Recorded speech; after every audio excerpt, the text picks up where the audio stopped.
bahagiro, may tibay at tining ng loob.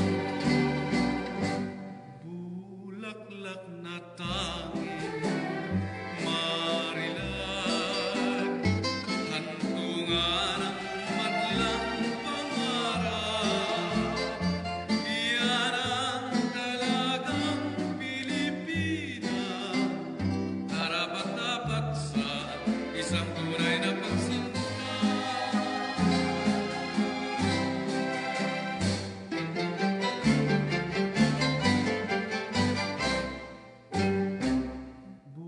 Bulaklak na tanging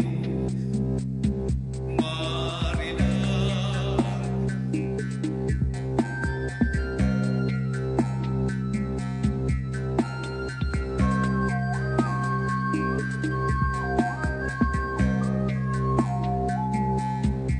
ang bagyo ay umahalimuyak. Saging tungdanso na nakala ko kung nepa. Arayan ko takas tulang kung sa tabunan